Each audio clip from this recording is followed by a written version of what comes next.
Hi, this is Justin Lubino with Senior Advisors. And on today's episode of Coffee with Justin, I'm excited to introduce Miss Melanie Horton. Melanie has worked in healthcare her entire career. She's been in business development and strategic and tactical approach to business development. Her most recent focus has been in healthcare transformation, improving patient satisfaction, and she consults with primary care physicians for value-based care. During the pandemic, Melanie was instrumental with assisting practices to adopt telemedicine, which is a great benefit for Medicare beneficiaries, which we'll discuss a little bit later today. So, Melanie, thank you for joining us. Thank you for having me, Justin. Absolutely, pleasure to be here. So we start out these episodes with our coffee questions because it is Coffee with Justin. There you go. So first of all, what's your preferred coffee, either type or brand that you like to drink? I love a strong cup of coffee. I just received a wonderful gift from my family, and it was an espresso. And that's super strong. I have one cup in the morning, and maybe I'll have a second. Okay, nice. Yeah, but I love coffee. So it's an espresso machine they got you. Is that okay? Yes. Very nice. Exactly. And what is there a type of brand that you use for the espresso bean, or just? Actually, it's a brand put out by Nespresso, but they have various types of beans. Prior to that, I was using a Keurig. Nice. And with the pods, but I also do French press once in a while. Okay. But I am a coffee fanatic. I love coffee. Nice. That espresso will get you going, I guess. Yes, right? Absolutely. So how many cups a day generally for you? 1 to 2, maybe a third, but I'm pushing it, and then I may not sleep. Good stuff. So if you could sit down and have an espresso or coffee with anybody, who would you choose to have that coffee with? That is a really good question, and you stumped me on that one. Who would I have coffee with? Maybe Michelle Obama. I love her, and I would love to just sit and have a chat with her. I think that's a great choice. A great choice. She seems like a phenomenal woman, and it'd be a very interesting conversation, I'm sure, of her experiences and so forth. So very cool. Good answer. All right, so let's move a little bit just to share with the audience a little bit maybe about your family and maybe any hobbies or anything that you have. Sure. So I have a wonderful family. I have my husband and my 3 children. I have an older son and 2 daughters, one in college and one in high school. And they are truly the center of my life. So everything I do, is around them. Very cool.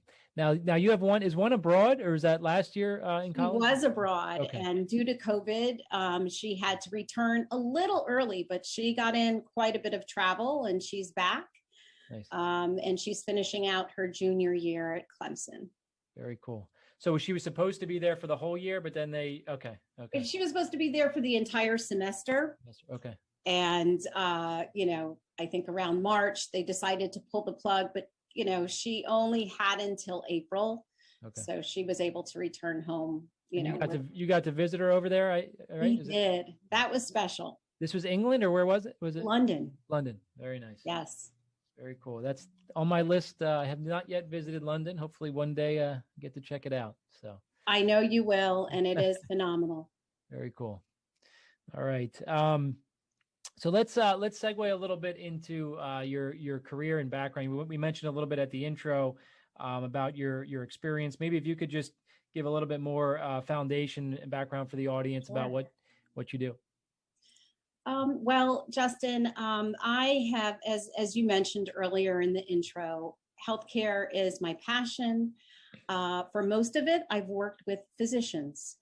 And I've been very focused recently on what they call value-based care, the value that patients receive in a medical practice, and most recently focused on primary care physicians, and making sure that, giving them the support and infrastructure so that they can transition into value-based care under the Accountable Care Act. that's what came out of it. And Medicare being that, I would say the catalyst, for these new programs. And so helping those providers be successful in transitioning to that. So maybe just to help, for some of our audience, when we say value-based care, so how do we quantify the value that a physician provides for a patient, and specifically maybe for Medicare, if it's different than others, what do they mean by value-based care? If you could help. Yes, that's a great question, because for so long, physicians were paid on what they call a fee-for-service model. They get paid every time the patient came to their practice for care. In the value-based arrangement, it really capitalizes on that level of care that they're providing to patients. So it's value. It's, how well does a practice manage their population of patients? So it's very specific, and it addresses chronic conditions. So for example, we have the Medicare Stars rating. Many of your enrollees have to make a selection. There's a rating between 1 and 5. And, ideally you want to select a plan that is performing at a high level of care and service. And that would be 5. But for the most part, 4 and higher is ideal. And patients would select a program because it is based on the quality of care that they're receiving. So that includes things like mammogram, all of your preventive screening, your flu vaccines, your colorectal screenings. And then it also has an element of patient satisfaction. How, does the patient have access to care? Are they getting their questions answered by the program that they're enrolled in? Those important things. So all of that really plays into value. And practices that do achieve a 4+ rating typically receive a quality bonus as well. So there's an incentive there to make sure that patients are being monitored and making sure that they have the best quality care. Great. And when you say the star rating, so for our folks out there, first of all, in most states, there really aren't 5-star. I mean, there's a few states where there are some options. I know in our state of New Jersey, we have no 5-star options. So to Melanie's point, if you are looking for, and this is really for like Medicare Advantage and Part D prescription plans when it comes to Medicare, really 4 stars is the tops in most states. And I'm curious, you mentioned star ratings with, I'm familiar from kind of a plan perspective, right? The Advantage plan or the Part D plan, which is the insurance company that's providing that coverage. Are there also ratings for the provider themselves, like the doctors and the hospitals and so forth? Are those star ratings, or is that a different system, or how do they measure that? When a provider is part of a Medicare Stars program, they're typically in what they call an ACO, Accountable Care Organization. And these are providers that have agreed to establish best practices for managing their pool of patients. And so there's a collective goal amongst those group of physicians. And so collectively, it's how well they perform, not individually, but they're kind of evaluated based on their entire group that they are performing or participating with. Got it. Now, one of the things that you've been working on most recently was about kind of telemedicine and getting more folks aware and using the telemedicine options.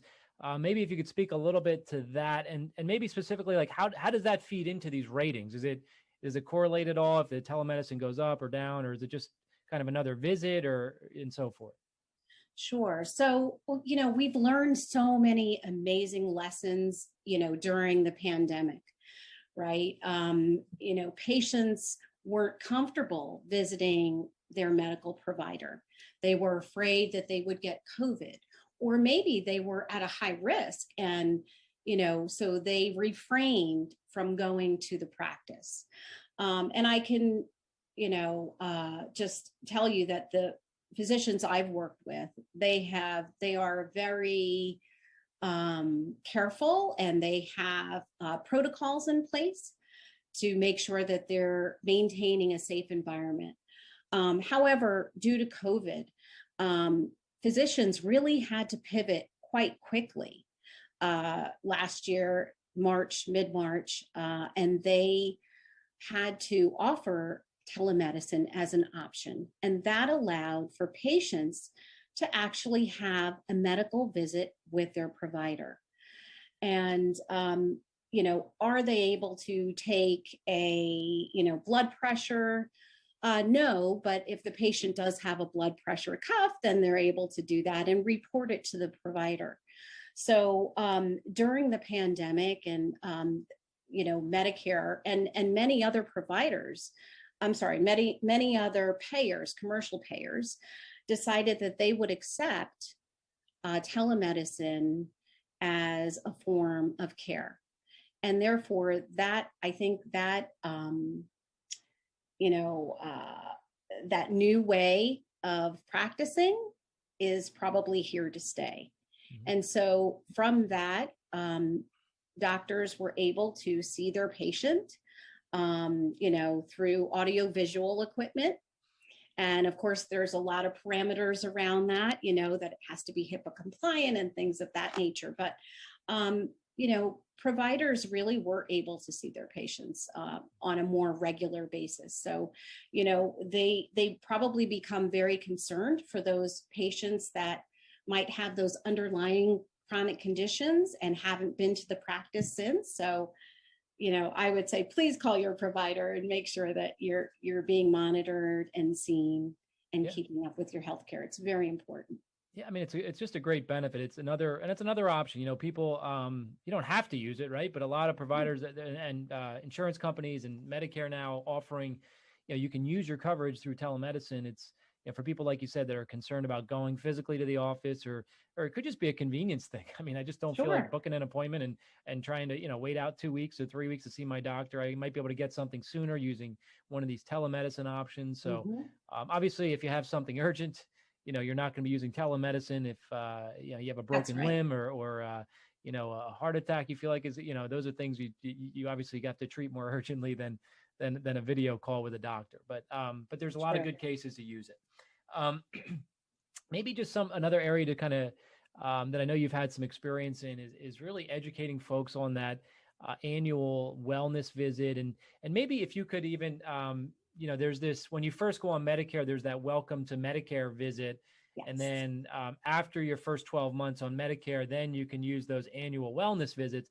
Maybe if you could start with just kind of providing a little bit of background on what's the difference between that first visit, the welcome to Medicare, and then the annual visits where you have the annual wellness, just to kind of help educate our audience.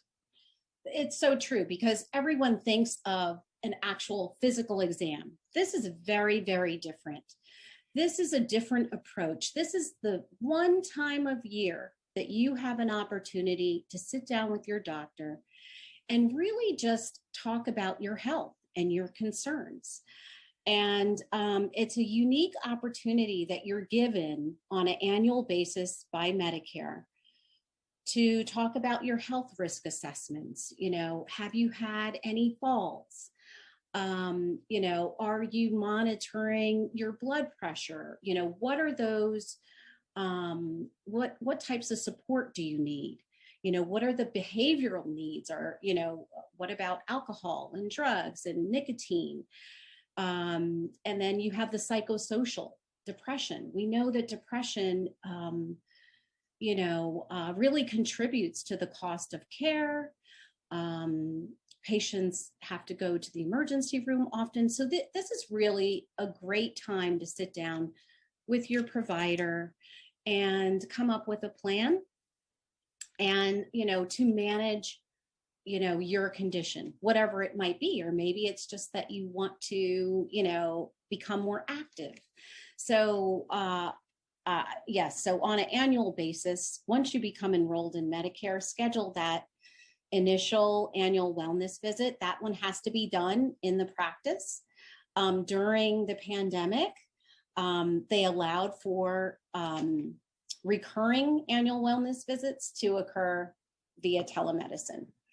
I don't know how long. I can't state how long that will last, but your insurance carrier would know. Great. And one other thing to note, both of these, the initial visit as well as the annual wellness visit, are fully covered by Medicare. It's considered preventative care. So even if you haven't met your deductible yet for Medicare Part B, there will be no cost to you with Medicare. Now, if the doctor identifies something on that appointment or diagnoses something else or needs an additional test, there would be costs associated with that. But your basic preventative initial visit, the welcome visit to Medicare, and then the annual wellness visits that Melanie discussed are no cost to you. So you should take advantage of those, those options still.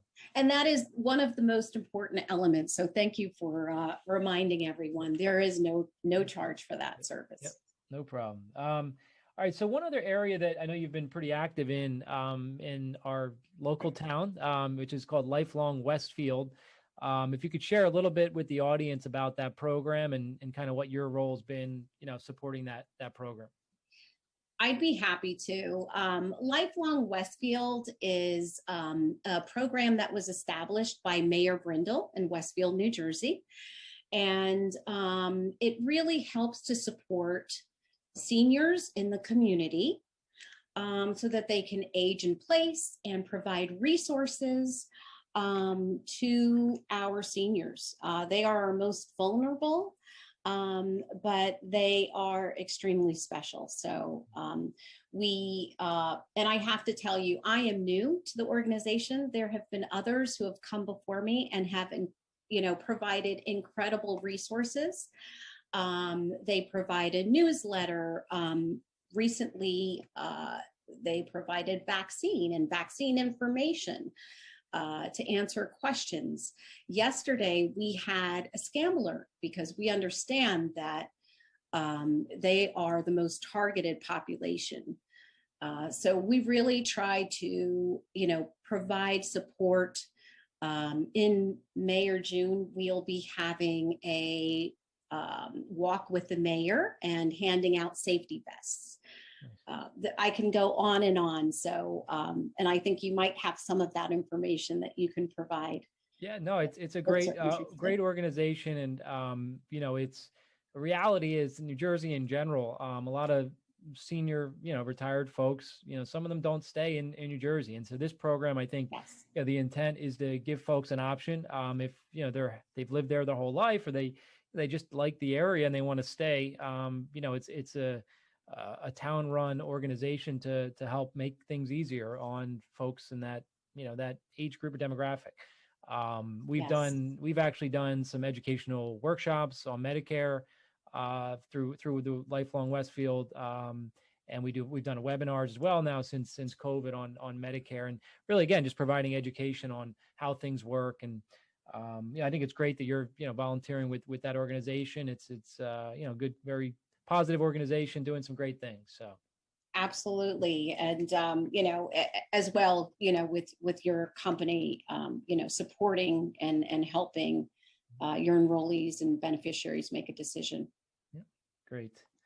Well, Mel, I mean, those are the topics that I really want to cover. Anything else you think you'd want to highlight, just from anything from your background, work experience, or Medicare perspective that you think folks should be aware of, or anything else, hot topic? I think I have to bring up behavioral health because that is important, as many of us were, in quarantine or we were isolated, due to COVID. One of the things that has come out is behavioral health services. So I just encourage everyone to make sure that if you do need help with isolation or anything like that, we do have in Westfield, there is a mental health council as well. But beyond that, there are a number of resources. And you can also have a telehealth visit in regard to that. So these are very important things. And just lastly, I would just say one of the things that has come out of the pandemic as well is,